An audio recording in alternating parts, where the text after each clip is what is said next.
Well, I said I'd do another video. It's been a few days.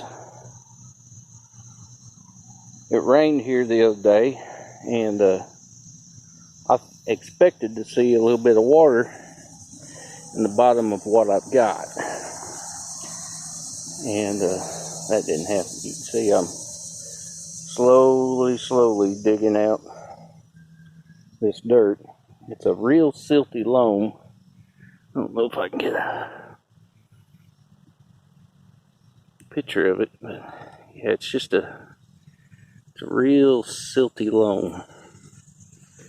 And it's got rocks in it and stuff. And I'll try to not shake so much going down this hill. But, you can see I've cleared out some stuff. Cut a little tree down. Got them cedar logs out of the way. And there's that old dead tree that fell down. But I've got some plumbing fittings. I'm going to dig this out. So, anyways, I expected to see some water in the bottom of this the next day after it rained, and half the water was gone.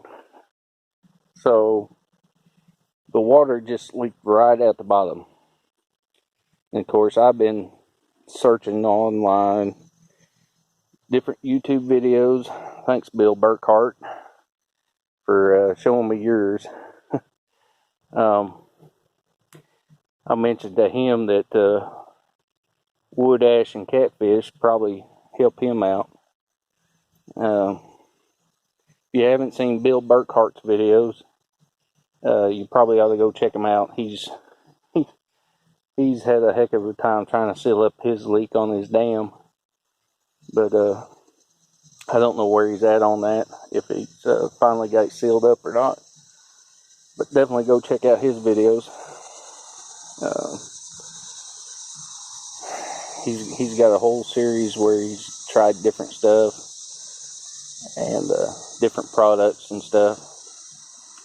And I mentioned to him that some wood ash and catfish would help seal that up. Of course, wood ash, of course, is a real fine powder, right?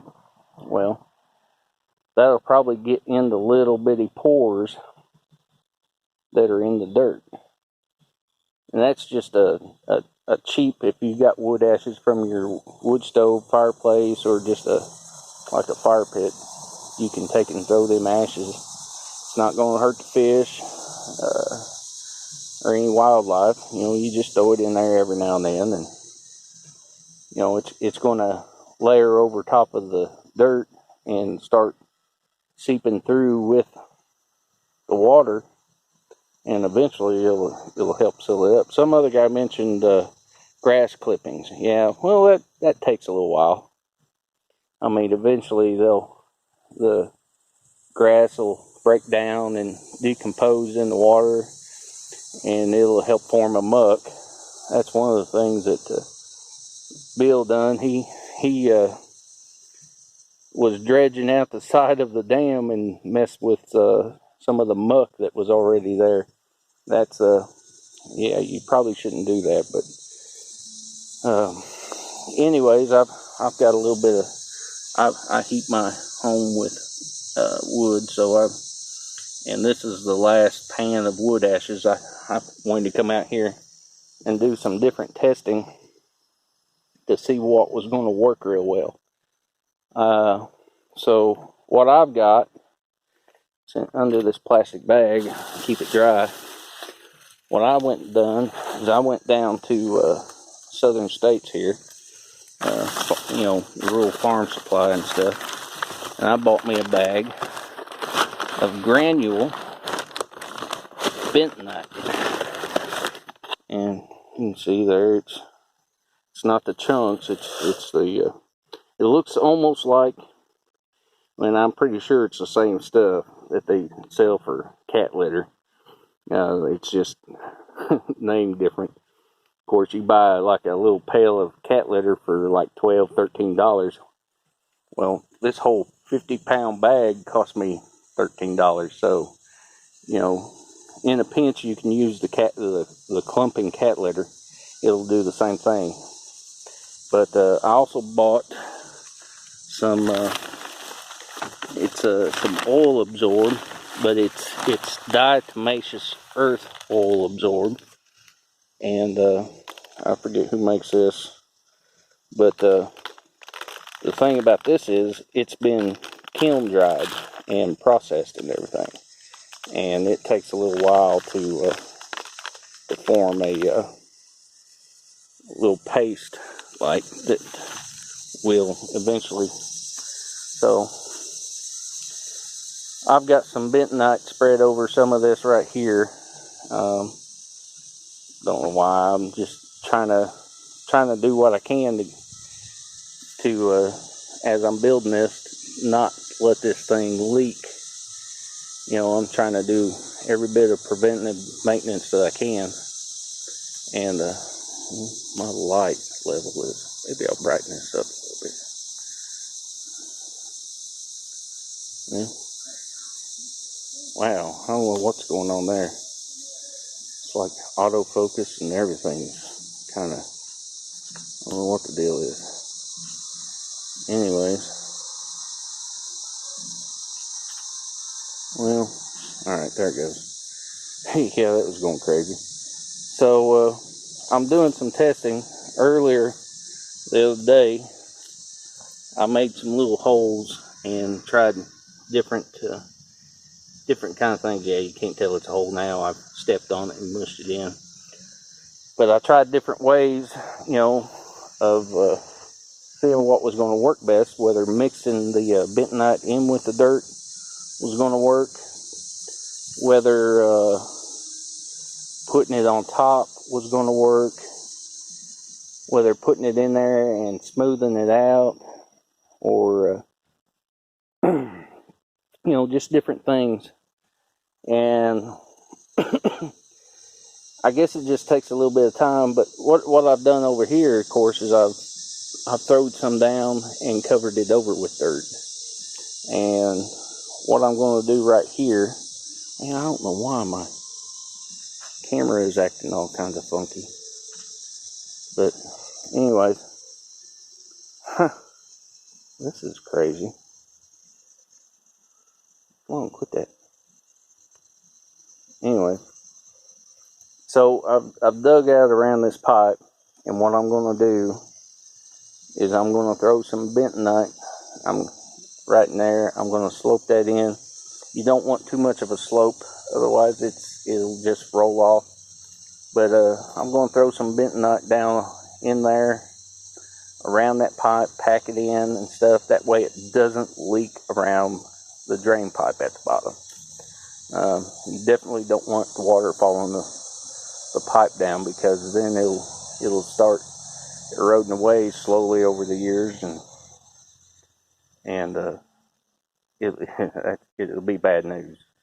You'll have to dig it out and everything, and I don't want that. So I'm gonna cut that little coupling off and glue this other stuff on, put some bentonite in there, probably mix some in with the dirt and everything, and I'm going to do everything I can to stop the water right at the beginning before it even has a chance to follow the pipe down.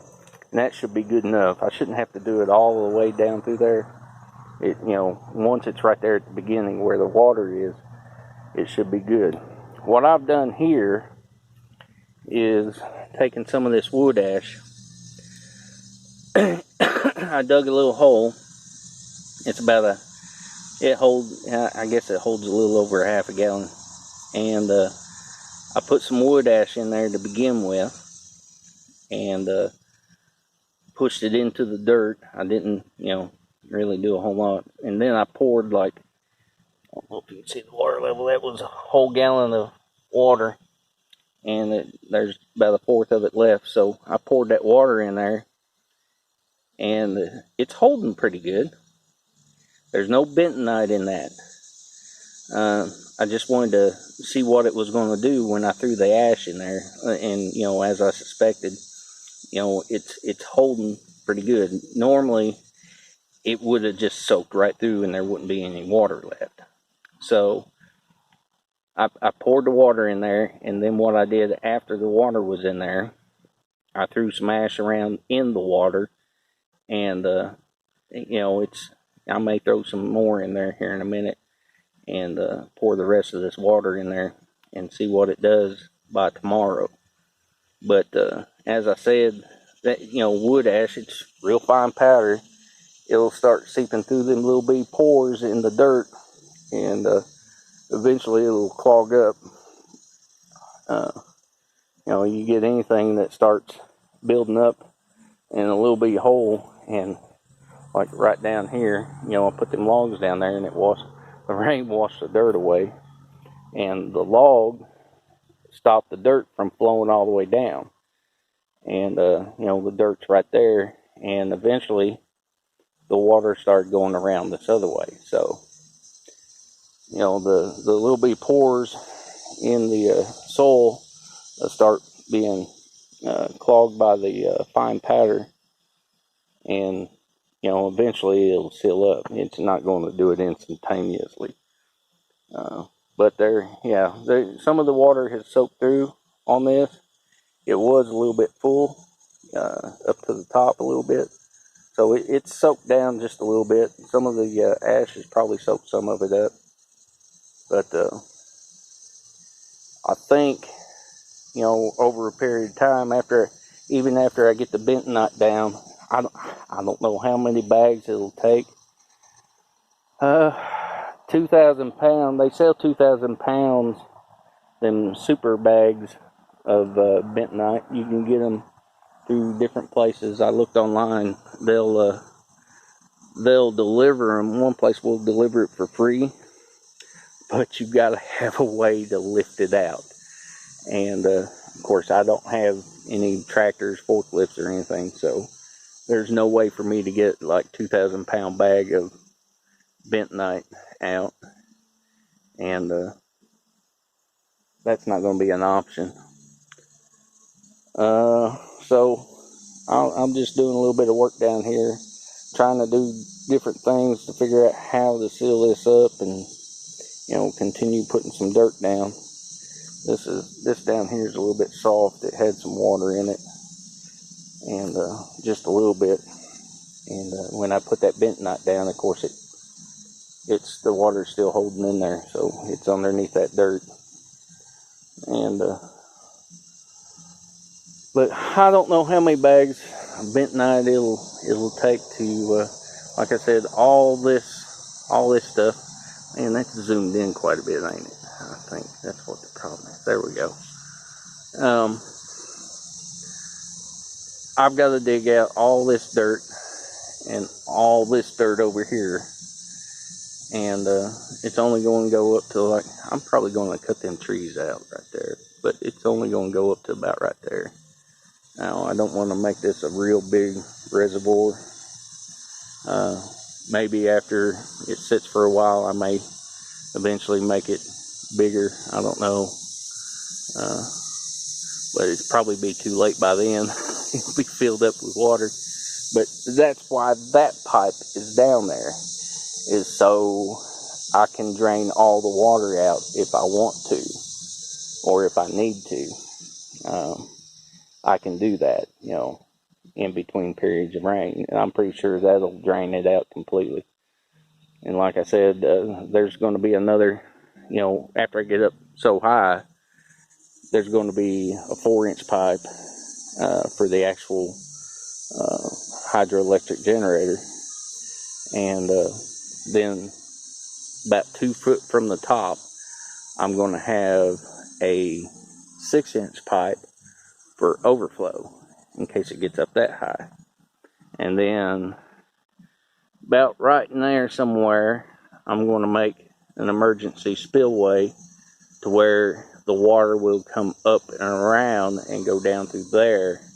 You know, it'll probably go up and around right up through there somewhere, and that way it's not spilling over top of the dam and washing and eroding the dirt away. So I'm putting a lot of thought into this. You know, I've never done this. I don't claim to be an expert.